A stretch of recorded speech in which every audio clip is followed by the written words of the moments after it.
বন্ধুরা Facebook ID থেকে অথবা ফেসবুক পেজ থেকে কিভাবে সরাসরি লাইভ করতে হয় সেটাই দেখাবো আজকের এই ভিডিওতে। আপনি কিভাবে লাইভে যে কোনো ভিডিও দেখাবেন, অর্থাৎ আপনি নিজেই কিভাবে লাইভ করবেন এবং লাইভের ইম্পর্টেন্ট যে সেটিংগুলো রয়েছে সেগুলো আজকের এই ভিডিও থেকে শিখতে পারবেন। তো দেরি না করে চলুন সরাসরি মূল ভিডিওটি শুরু করি। ওকে, তো প্রথমত আপনাকে যেটা করতে হবে, আপনার ফেসবুক অ্যাপ্লিকেশনটা প্লে স্টোর থেকে আপডেট করে নেবেন। তারপর ফেসবুক অফিসিয়াল অ্যাপ্লিকেশনটি ওপেন করবেন। ফেসবুক অ্যাপ্লিকেশনটি ওপেন করার পর আপনি যে পেজ অথবা আইডি থেকে লাইভ করবেন সেই পেজ অথবা আইডিটা ফেসবুক অ্যাপ্লিকেশনে লগ ইন করে নেবেন। তারপর লাইভ করার জন্য উপরে এখানে দেখতে পাচ্ছেন আপনার প্রোফাইলের পাশে লেখা রয়েছে হোয়াটস অন ইউর মাইন্ড, এখানে একটা ক্লিক করবেন।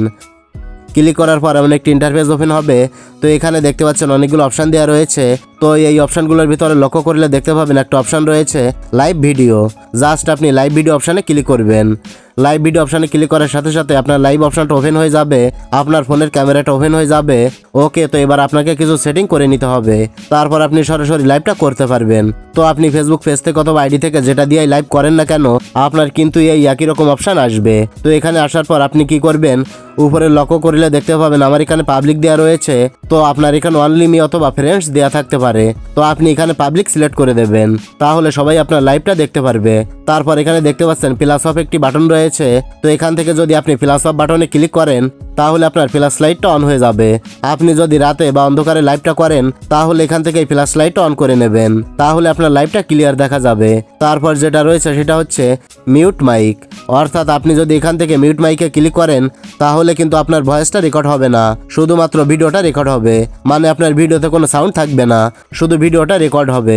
তারপর রয়েছে রোটেট। তো এখান থেকে রোটেট অপশানে ক্লিক করলে আপনার সামনের দিকের ক্যামেরাটা ওপেন হয়ে যাবে, আবার রোটেটে ক্লিক করলে পিছনের দিকের ক্যামেরাটা ওপেন হয়ে যাবে। তো আপনি যে ক্যামেরাটা দিয়ে লাইভটা করতে চান সেটা ওপেন করে নেবেন। তারপর দেখতে পাচ্ছেন রয়েছে স্টিকার।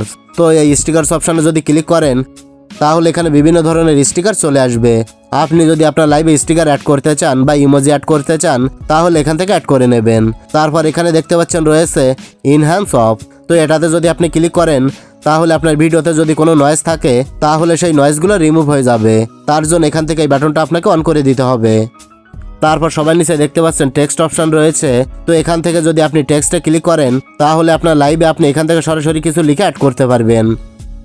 তারপর নিচে এখানে যে অপশানটি রয়েছে শেয়ার টু স্টোরি। তো আপনার লাইভটা যদি আপনি সরাসরি স্টোরিতে শেয়ার করতে চান তাহলে এখান থেকে এটা অন করে দেবেন। আর যদি স্টোরিতে শেয়ার করতে না চান তাহলে এই বাটনটি এখান থেকে অফ করে দিয়ে ডান অপশানে ক্লিক করলে আপনার লাইভটা আর স্টোরিতে শেয়ার হবে না। তো এই ছিল লাইভের সেটিংস। এবার সরাসরি লাইভ করার জন্য এখানে দেখতে পাচ্ছেন গো লাইভ নামে একটু অপশান দেওয়া রয়েছে। তো আপনি যদি এখান থেকে গো লাইভ অপশানে ক্লিক করেন তাহলে আপনার লাইভটা কিন্তু সরাসরি শুরু হয়ে যাবে এবং আপনার ফেসবুকে যত ফ্রেন্ড রয়েছে, ফলোয়ার রয়েছে, সবাই আপনার লাইভ ভিডিওটা দেখতে পারবে। তো গো লাইভে ক্লিক করার পর এখানে দেখতে পাচ্ছেন আমার লাইভটা কিন্তু সরাসরি চালু হয়ে গেছে। এখন সবাই আমার লাইভটা দেখতে পাচ্ছে। তো আপনার লাইভটা করা শেষ হয়ে গেলে তারপর আপনি যেটা করবেন, নিচে লক্ষ্য করলে দেখতে পাচ্ছেন ফিনিশ অপশান রয়েছে। এই ফিনিশ অপশানে টাচ করলে আপনার লাইভ ভিডিওটা শেষ হয়ে যাবে এবং আপনার লাইভ ভিডিওটা আপনার আইডিতে বা পেজে সরাসরি আপলোড হয়ে যাবে। তারপর আপনি যদি আপনার আইডি বা পেজের প্রোফাইলে যান তাহলে নিচে আপনার লাইভটা দেখতে পারবেন এবং এখান থেকেও আপনি লাইভে ক্লিক করে তারপর গো লাইভে ক্লিক করলে আপনি লাইভটা করতে পারবেন। তো আশা করি বুঝতে পেরেছেন যে কিভাবে ফেসবুক আইডি থেকে বা পেজ থেকে লাইভ করতে হয়। তো এটাই ছিল দেখানোর। ভিডিওটি ভালো লাগলে লাইক, কমেন্ট ও শেয়ার করবেন।